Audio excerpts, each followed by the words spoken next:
di sini yang siap untuk terima berkat dari Tuhan. Haleluya. Amin. Mari lambaikan tangan tinggi-tinggi saudara. Haleluya. Berikan tepuk tangan sekali lagi sebagai penghormatan untuk Tuhan Yesus Raja di atas segala raja. Haleluya. Baik, kita buka Alkitab kita saudara.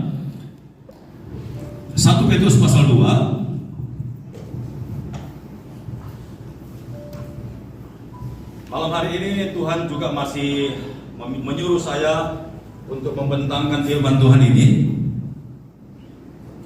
1 Petrus pasal 2 dari ayat 9. Nanti kemana Roh Kudus bawa, kita siapkan aja hati kita sebagai ladang yang subur. 1 Petrus pasal 2 ayat 9. Oke, di layar sudah ada saudaraku. Oke, yuk, ini cuma satu ayat, kita sama-sama saja baca biar hati kita, telinga rohani kita sepakat untuk dengar firman Tuhan. 1, 2, 3. Tetapi kamulah bangsa yang terpilih, imamat yang rajani, bangsa yang kudus, umat kepunyaan Allah sendiri. Supaya apa? Supaya kamu memberitakan perbuatan yang besar dari Dia, yang telah memanggil kamu keluar dari kegelapan kepada terangnya yang ajaib. Yes, semua kita di sini punya tugas untuk apa? Untuk memberitakan perbuatan Allah yang ajaib, saudaraku. Berapa banyak kita percaya bahwa kita sanggup untuk melakukan hal itu, saudaraku? Ini bukan sekedar komentar. Supaya kamu memberitakan perbuatan-perbuatan yang besar dari Dia. Itu artinya kalau Tuhan Yesus sudah lakukan perbuatan-perbuatan yang ajaib, ketika saudara dan saya bertugas untuk memberitakan itu artinya saudara dan saya juga melakukan tanda-tanda ajaib. Amin. Setuju? Setuju. Jadi bukan sekedar ngomong, saudaraku. Bagaimana kita bisa ngomong terlalu banyak dengan orang dan orang percaya dengan Yesus kalau kita tidak membuktikannya? Itu artinya ayat ini. Jikalau saudara dan saya siap untuk diutus, Tuhan siap untuk membekali saudara dan saya dengan kuasanya. Yang setuju katakan amin. Amin. Haleluya. Itu sebabnya saya terlalu getol untuk diutus sama Tuhan. Semakin saya getol diutus sama Tuhan, Tuhan semakin percayakan perkara-perkara yang lebih besar. Amin. Gak mungkin saya dibiarkannya sendiri, gak mungkin. Tuhan pasti menyertai kita. Tapi pertanyaannya saudara, tetapi kamulah bangsa yang terpilih. Ini yang perlu mau saya sampaikan saudara. Beberapa teman di sini sudah mendengarkannya kemarin. Saudara dan saya bangsa yang terpilih. Firman Tuhan berkata, banyak yang dipanggil, tetapi di ayat ini berkata, engkaulah bangsa yang terpilih. Wow, kira-kira enak kan? Dari miliaran manusia di dunia ini, saudara dan saya adalah orang yang terpilih. Itu artinya saudara adalah yang terbaik. Ketika pesta olahraga PON akan diselenggarakan, katakanlah kemarin di Papua, saudaraku, dari berbagai provinsi dipersiapkan untuk bertanding di sana. Katakanlah dari Batam, ya, provinsi Batam. Tentu kalau misalnya atlet pencaksilat akan dikirim ke Papua saat itu, saudara tahu berapa tempat, berapa sasana atlet silat yang diadu untuk bisa tembus sampai ke Papua? Tentu lebih dari satu. Itu artinya sasana silat itu diadu sparring partner saudara. Siapa yang terbaik, maka itulah yang dipilih untuk dibawa ke PON Papua. Nah, kata terpilih ini tentu adalah orang-orang yang berprestasi, orang-orang yang unggul, orang-orang yang lebih baik daripada miliaran manusia. Tapi herannya Tuhan bilang, kamulah bangsa yang terpilih. Kira-kira bangga nggak saudaraku? Yang bangga katakan amin. Amin. Yang bangga katakan amin. Amin. Nah, saya kasih ilustrasi saudaraku. Kalau kita mau menjadi orang yang terpilih, maka kita harus siap menghadapi sesuatu. Kita bukan orang-orang yang gampangan, kata Tuhan. Kalau benar saudara dan saya adalah orang yang terpilih, itu artinya kita sudah lulus dalam seleksinya Tuhan. Halo? Nggak mungkin terpilih kalau tidak diseleksi. Siapa yang siap untuk diseleksi di sini, saudara? Bicara seleksi semuanya diam, saudara. Saya kasih gambarannya tuh begini. Ada seorang pedagang sayur. Pedagang sayur ini terkenal di Kota Medan. Dan setiap kali dia mau dagang sayur, dia pasti belanja di pertaniannya. Dan dia jual banyak cabai, banyak bawang, banyak tomat, dan banyak juga salah satunya kentang. Saudara tahu ketika dia akan belanja kentang di mana? Di Brastagi, saudara.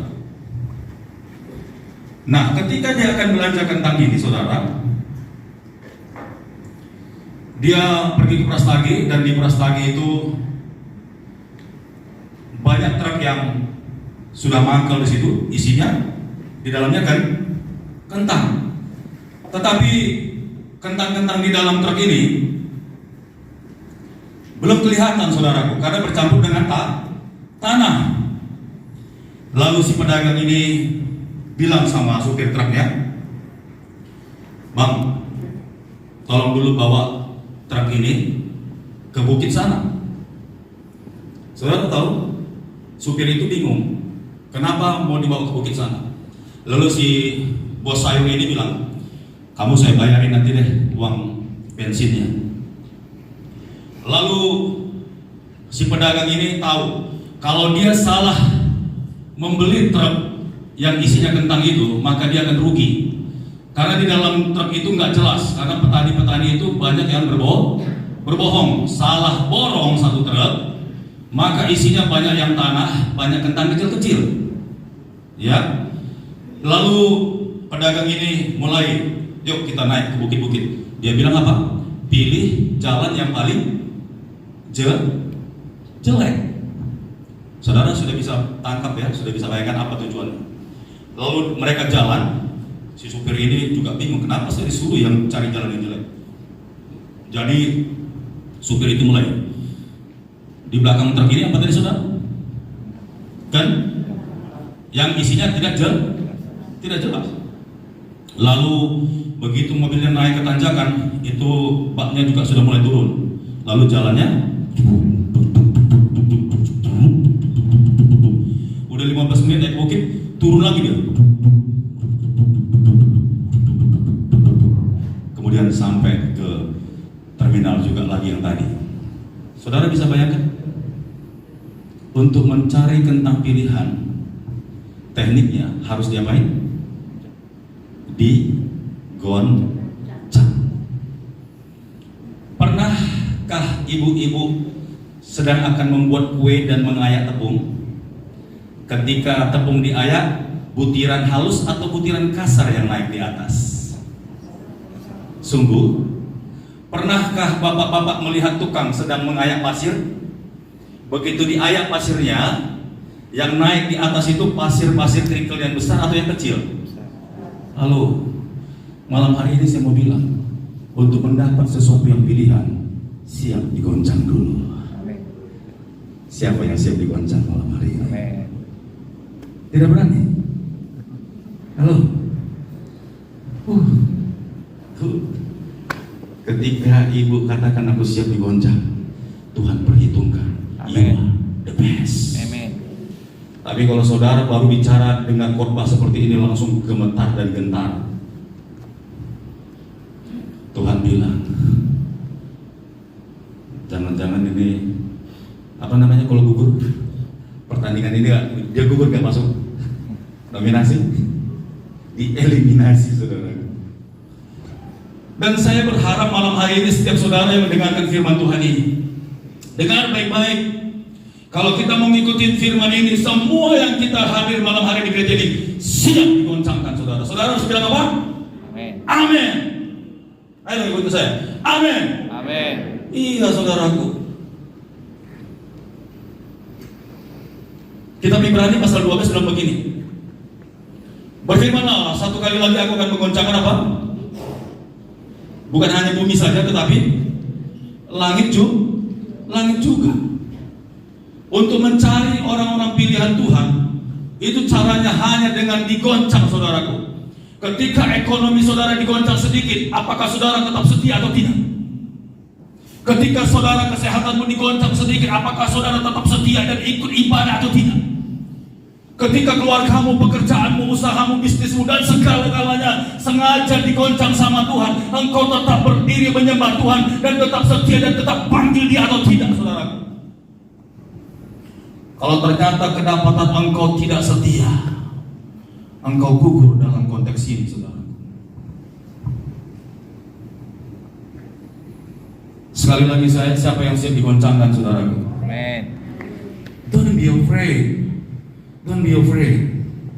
Kalau Tuhan sudah bilang engkau bangsa yang terpilih, itu bukan main-main. You are the best. Amin. Engkau bukan anak gampangan, tapi anak-anak raja, anak-anak kerajaan yang luar biasa, saudaraku. Yang gak bisa dipermainkan, yang tetap eksis ikut Tuhan. What happened with my life? I will follow Jesus. Enggak anak Tuhan, enggak orang Kristen cengeng, saudaraku. Mau enak-enak saja ikut Tuhan, harus diberkati. No way.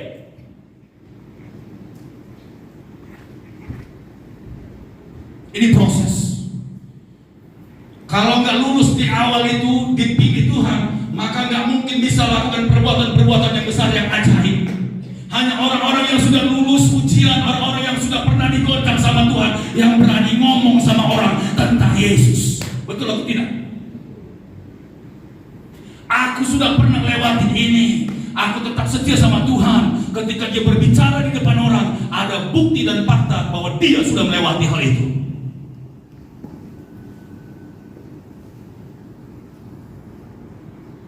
Haleluya. Shalom. Halo. Aduh, jadi ngeri saya. Simon, kenapa silent? Ayo dong, memang saya khotbahnya modelnya begini. Jangan takut, nggak makan orang.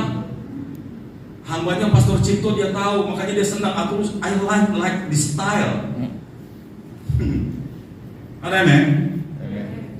Nah, tujuan Tuhan apa? Supaya kamu memberitakan perbuatan-perbuatan yang besar dari Dia yang telah memanggil kamu, lihat, yang telah memanggil kamu keluar dari kegelapan kepada terangnya yang ajaib.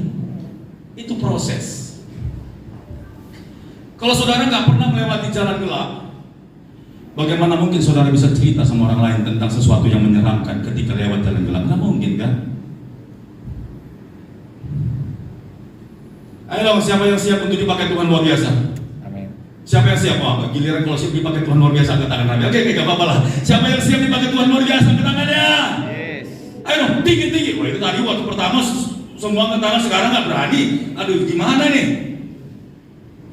Tadi di awal-awal kayaknya semuanya angkat tangan. Sekarang saya tantang, siapa yang mau dipakai Tuhan luar biasa? Kok pada setengah tiang?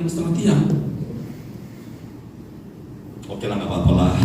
Kalau saudara marah sama saya, nanti saya berdiri di pintu, kita damai lah.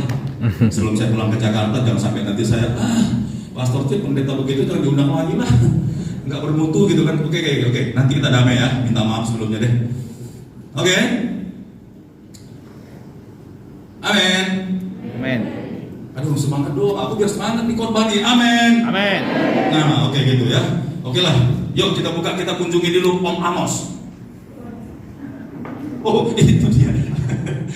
Ini Om Amos, kalau ini kok Amos. Yuk, kita buka yuk.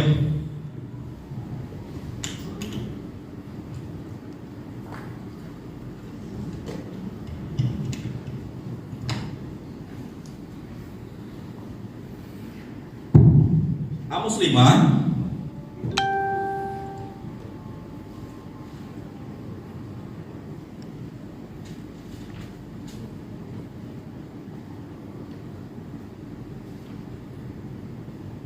Oke, tayangan dong, Amos 5.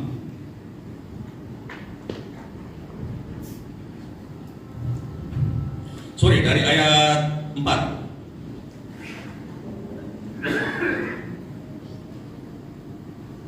Amos 5 dari ayat 4. Saya akan baca buat kita semuanya. Sebab beginilah firman Tuhan kepada kaum Israel, carilah aku maka kamu akan hidup. Terus, sebab janganlah kamu mencari Betel, janganlah pergi ke Gilgal, dan janganlah menyeberang ke Berseba, sebab Gilgal pasti masuk ke dalam pembuangan dan Betel akan lenyap.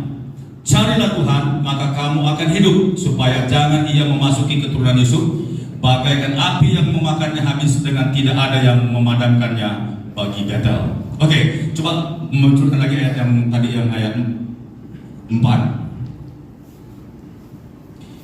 Sebab beginilah firman Tuhan kepada kaum Israel, carilah aku, maka kamu akan hidup. Nah, saudaraku, saya akan combine ke ayat ini. Carilah aku, maka kamu akan hidup. Nah, dia katakan janganlah lari ke Betel. Betel itu artinya rumah roti, kota roti. Dan zaman sekarang itu disebut gereja. Bukan berarti bukan berarti firman ini minta kita untuk tidak ke gereja. No, saudaraku. Tetapi firman ini berkata, carilah aku, maka kamu akan hidup. Artinya kita harus punya hubungan yang kuat dengan Tuhan. Percuma saudara datang ke gereja tapi saudara gak punya hubungan dengan Tuhan, gak ada gunanya, saudaraku. Dan Tuhan mau bukan hanya di gereja saudara punya hubungan, tapi di setiap waktu hidupmu. Apakah saudara mau di kantor kek, mau di dalam mobil kek, mau di mana lagi, mau di acara-acara kek, mau di dapur kek, hubungan saudara dengan Tuhan itu tetap luar biasa. Amin. Tadi Pastor Chip sebelum suruh saya ke depan, dia bilang, Pastor Daud ini sudah saya kenal cukup lumayan lah beberapa tahun ini, dan saya menganggap dia saudaraku gitu ya. Saya sedikit agak tersanjung. Tapi benar saudaraku, sekalipun begitu saya tetap kepingin jadi temannya dia, kalau boleh jadi brothersnya dia gitu ya. Dan saya mau dekat dan mau punya hubungan yang baik dengan Pastor Cipto. Carilah aku, maka kamu akan hidup. Nah, Tuhan juga mau kita seperti itu. Dikit-dikit apa? Tuh. Dikit-dikit dia nggak peduli kalau dia direpotin, saudara. Saya berharap Pastor Cipto juga begitu nanti. Pastor begini dia, Pastor begini, siap. Pokoknya dia bilang, ngapain kau bang dulu gitu. Enggak, saudara. Tuhan senang sekali kalau dia selalu diandalkan. Nah, ciri-ciri orang yang punya hubungan yang baik dengan Tuhan, contoh seperti saya dengan Pastor Cipto. Kalau saya punya sesuatu atau kebutuhan sesuatu dengan Pastor Cipto dan penting sekali, perhatikan baik-baik, saya akan cari Pastor Cipto, bukan? Benar? Lalu ketika saya cari Pastor Cipto di gereja, Pastor Cipto nggak ada. Lalu orang gereja bilang, Pastor Cipto masih di rumah. Saya kejar nggak ke rumah. Ketika saya sampai di rumahnya, Ibu Gembala bilang, oh Pastor Cipto baru aja ke pasar. Ngapain Bu? Nggak tahu tuh lagi mau beli apa kali. Kira-kira karena saya penting dengan Pastor Cipto, saya kejar nggak? Ada bicara penting? Enggak, saudara. Saya akan cari Pastor Cipto sampai ketemu. Halo? Sampai ketemu dan kemudian saya ceritakan apa yang menjadi keinginan saya. Itu yang namanya punya hubungan baik dengan Tuhan. Sampai ketemu. Nah, kemudian ciri-ciri orang yang punya hubungan baik dengan Tuhan atau dengan seseorang itu mengalami sesuatu. Contoh, kalau saya punya sahabat Pastor Cipto ini, ada yang tahu nggak dia punya parfum mereknya apa? Ada yang tahu? Saya kasih nama aja lah. Katakan parfumnya itu Boss. Boss. Nah, memang dia bos. Oke. Kira-kira kalau Pastor Cipto ini, saya duduk di sini lagi nyembah gitu ya. Dari sekian ratus orang datang, lalu Pastor Cipto lewat. Saya lagi tutup mata di situ. Kira-kira saya tahu nggak bos saya itu lewat? Dari mana? Serius? Oke. Lantas, kalau saya sedang akan ke rumah Pastor Cipto, selalu dia kalau mau jalan-jalan, habis mandi semprot parfum dulu. Siapa yang punya kebiasaan seperti itu? Kepingin wangi setiap saat. Saya seperti itu, mau tidur aja pakai parfum, saudara. aromaterapi. Enak tidurnya. Oke, saya datang ke tempat Pastor Cito. Karena dia selalu pakai parfum bos, saya ketemu sama dia. Halo Pastor, how are you? Waduh, luar biasa nih Pastor. Saudara bisa lihat? Dari rumah, saya pakai parfum mereknya yang murahan, merek Gatsby baru. Istri saya tahu, parfum saya itu Gatsby. Dan kalau dipakai 2 jam habis, bau keringat lagi saudara. Tapi ketika saya pulang ke rumah, istri saya bilang, Bapak dari mana? Dan kalau istri saya tahu bahwa itu pastor Bapak Gembala, istri saya tahu nggak saya dari rumah Pak Gembala? Tahu? Ini kamu dari rumah Pastor Cito ya? Kok tahu? Parfumnya dia. Kira-kira karena dia punya parfum yang begitu kuat wanginya, nepak nggak di baju saya? Makanya bapak-bapak jangan dekat-dekat sama perempuan yang pakai parfum, nepak bahaya loh. KDRT. Oh iya, apalagi kalau ibu-ibu itu parfumnya yang menjereng banget kan, nggak usah nyentuh aja berpapasan aja. Badan saya udah bawa parfum ibu-ibu. Betul apa betul?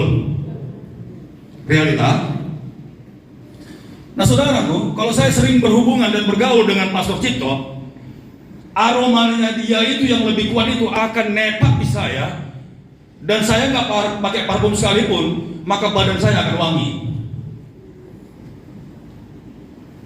Saya mau bilang begini saudara, kalau saudara punya hubungan baik dengan Tuhan dan saudara dekat dengan Tuhan, maka aroma ilahi itu akan nempel di hidupmu.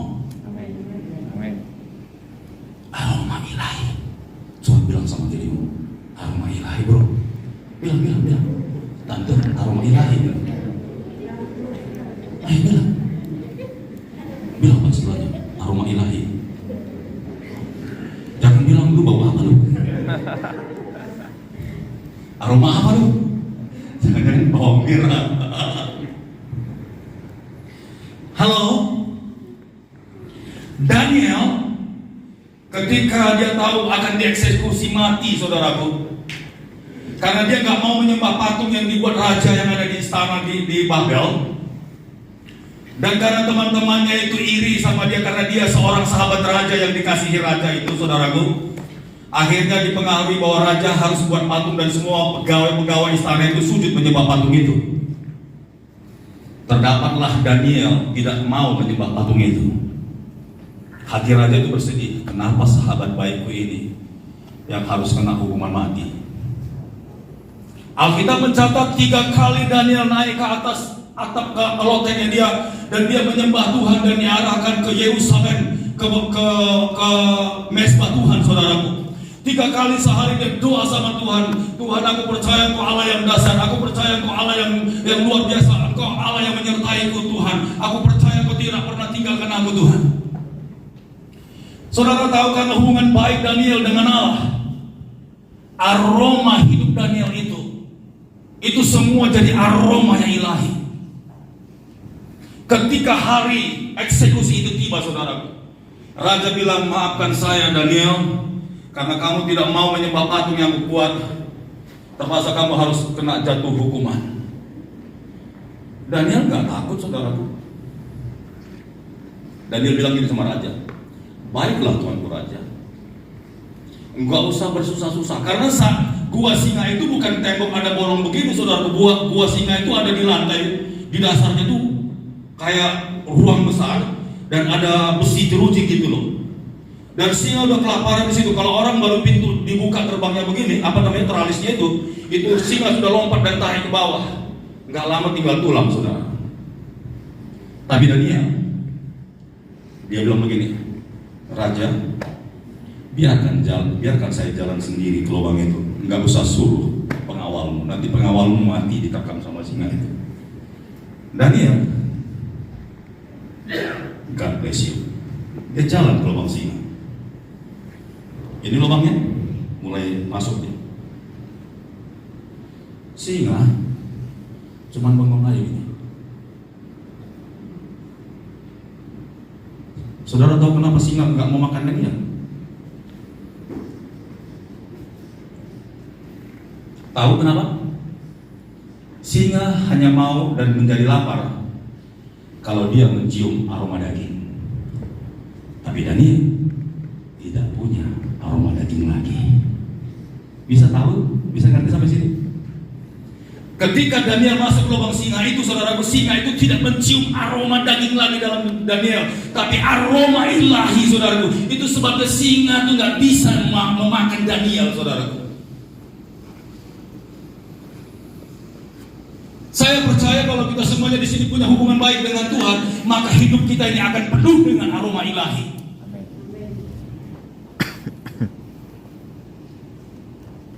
Penyertaan Tuhan tetap untuk saudara. Begitu juga Sadrak, Mesak dan Abednego.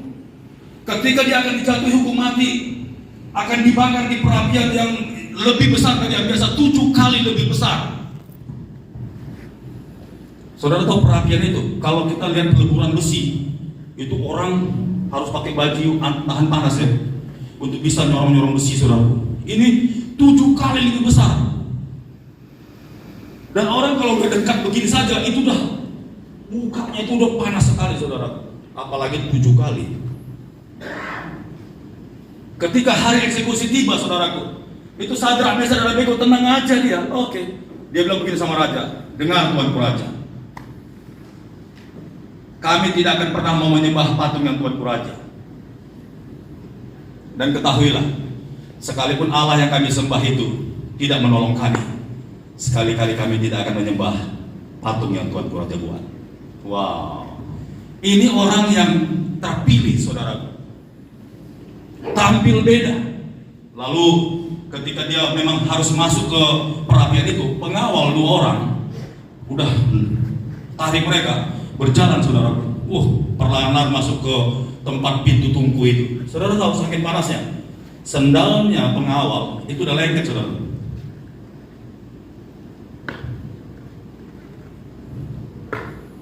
Belum lagi nyampe, saking panasnya pengawalnya begini, gerak. Tapi 3 orang itu masuk dengan tenangnya di dalam api. Bahkan raja melihat bukan 3 orang tapi 4 orang. 1 orangnya siapa? Tuhan dia. Kenapa api tidak bisa membakar tubuh mereka? Jawabannya cuma satu, karena api tidak mencium aroma daging di dalam hidup mereka. Haleluya. Malam hari ini, saudaraku, dengar baik-baik. Kalau engkau punya hubungan baik dengan Tuhan, engkau pasti aman. Roh maut, roh celaka tidak akan bisa menciummu, karena ada aroma ilahi di dalam hidupmu. Haleluya. Berapa banyak di antara kita yang bisa mengikuti firman Tuhan malam hari ini? Amin. Lambaikan tanganmu, saudara. Berikan tepuk tangan bagi Tuhan Yesus. Sekali lagi berikan tepuk tangan bagi Raja di atas segala raja. Haleluya. Praise the Lord. Itulah ciri-ciri orang pilihan Tuhan. Tidak ada lagi aroma daging di dalam hidupnya. Tidak ada lagi kedagingan. Saudara tahu aroma daging? Keserakahan, ketamakan, ingin menang sendiri, kejayaan, kesombongan, gak ada, saudara. Orang yang punya aroma ilahi dalam hidupnya, dia care sama orang banyak, dia peduli sama sesama, dia mengasihi Tuhan, dia harus mengasihi sesama. Itu dia, saudara.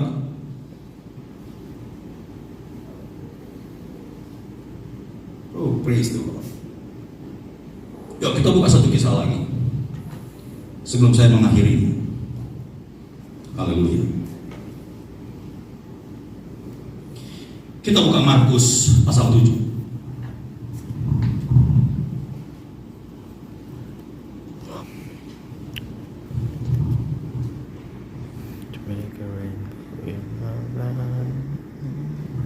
Markus pasal 7 dari ayat 24 sampai 30.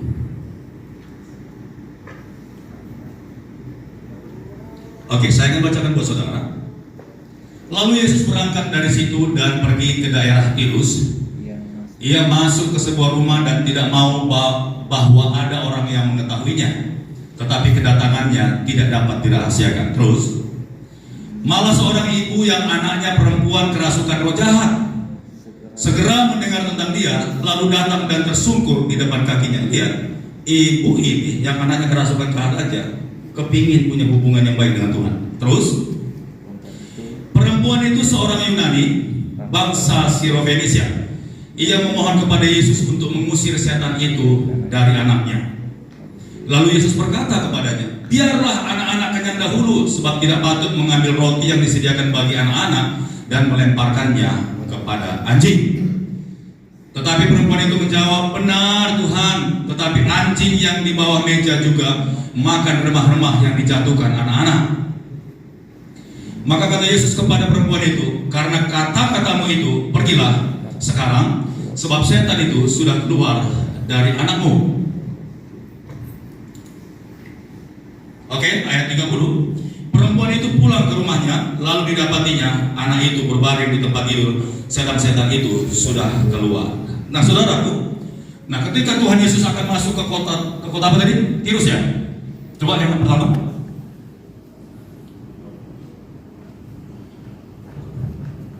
Ya, Tirus ya.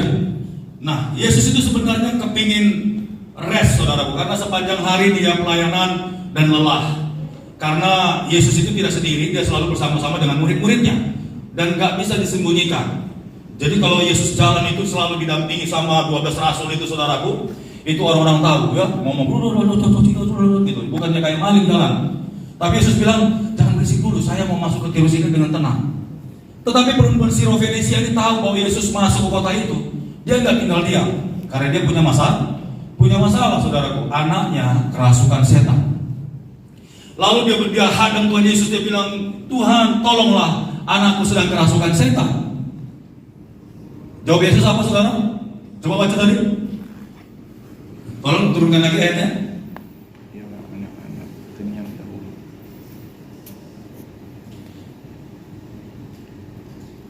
Lalu Yesus berkata kepadanya, biarlah anak-anak kenyang dahulu. Ini dia saudara dan saya. Biarlah anak-anak kenyang dahulu, sebab tidak patut mengambil roti yang disediakan bagi anak-anak dan melemparkannya kepada. Amin. Perempuan Sirofenisia ini di mata Tuhan itu anjing. Ini sebenarnya ada lanjutannya, saudaraku. Saya nggak tahu bisa gencar atau tidak. Tapi yang pasti, sekalipun Yesus bilang perempuan Sirofenisia ini anjing, dia nggak sakit hati, saudaraku. Tapi dia jawab apa? Benar Tuhan, anjing itu makan remah-remah yang jatuh dari meja tuannya. Ya, coba turunkan lagi. Tetapi perempuan itu menjawab, benar Tuhan, tetapi anjing yang di bawah meja juga makan remah-remah yang dijatuhkan anak-anak, saudaraku. Lalu Yesus berkata, karena kata-katamu itu, pergilah, anakmu sudah disembuhkan. Nah, saudara tahu kisah ini? Ketika Yesus bilang tidak patut memberikan roti yang sudah disediakan bagi anak, itu artinya waktu Yesus datang ke Tirus, bawa apa, saudara? Bawa apa? Roh. Tapi roti dalam roh. Karena ketika perempuan Sirofenisia ini langsung ingin merebutnya, Yesus bilang, nggak patut memberikan roti yang sudah disiapkan bagi anak-anaknya dan memberikannya kepada anjing. Sirofenisia tahu bahwa roti yang Tuhan Yesus miliki itu mempunyai dampak yang besar. Lalu perempuan Sirofenisia ini bilang, iya Tuhan, anjing itu memang, tapi dia makan remah-remahnya dari meja tuannya. Lalu Yesus bilang, karena kata-katamu itu, pergilah, setan dari anakmu itu sudah keluar. Nah, saya mau katakan begini, saudaraku. Kalau remah-remah yang, saudara tahu remah-remah? Jangan saya teruskan lagi, saudara nggak ngerti. Remah-remah itu adalah serpihan roti. Nah, saudara bayangkan serpihan roti aja jatuh dari meja tuannya dan anjing itu memakan, itu udah langsung setan di dalam anaknya jauh dari dia keluar. Apalagi roti satu utuh, saudara. Saudara ngerti gak? Tadi dikatakan roti ini untuk siapa? Roti ini buat saudara dan saya. Saudara boleh lihat, hanya remah-remahnya saja bisa mengusir setan, apalagi roti satu utuh yang saudara miliki. Kok nggak ada yang bilang amin ya? Amin. Ngeri kali loh. Ini saudara terlalu serius atau tegang sih? Wow. Just remah-remah, hanya remah-remah aja.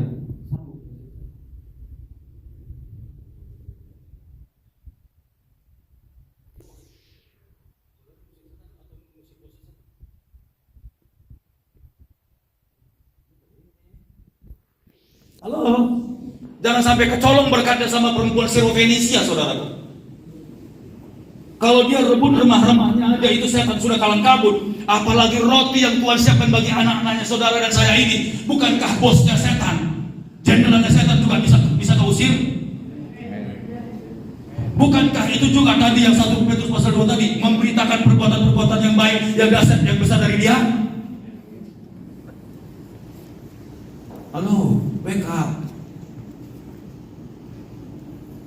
Tuhan tunggu saudara dan saya untuk lakukan terobosan ini, saudaraku. Saudara harus imani, roti kerajaan Allah itu Tuhan sudah siapkan buat saya.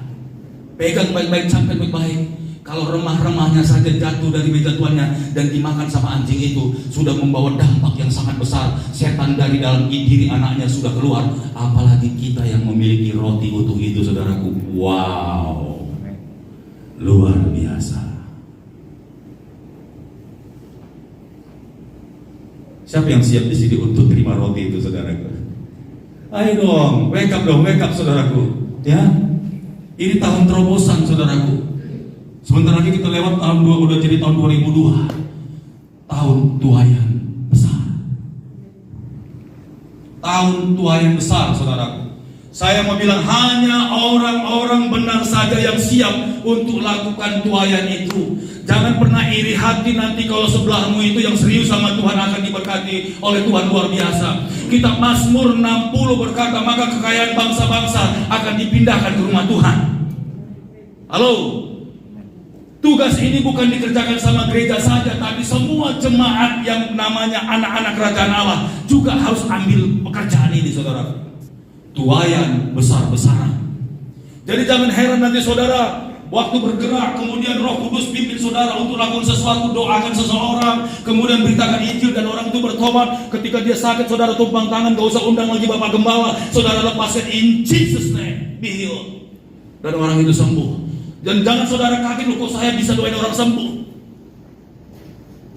Tidak perlu kaget, karena saudara dan saya sudah ditentukan Tuhan untuk memberitakan perbuatan-perbuatan Tuhan yang luar biasa. Berikan tepuk tangan dulu.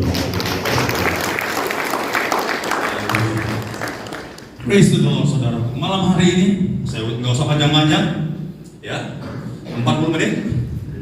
Artinya malam hari ini saudaraku, persiapkan diri. Yakinkan, jangan pernah takut. Ketika sedang digoncang sama Tuhan, bilang, Tuhan kuatkan lututku Bapa untuk tetap berdiri. Kitab Ibrani pasal 12 berkata, sekalipun bumi digoncang, langit digoncang, tetapi orang-orang yang berdiri dalam kerajaan Allah tetap akan berdiri. Haleluya. Sekali lagi berikan tepuk tangan bagi Tuhan. Saya sudah banyak berdiri, saudara. Haleluya.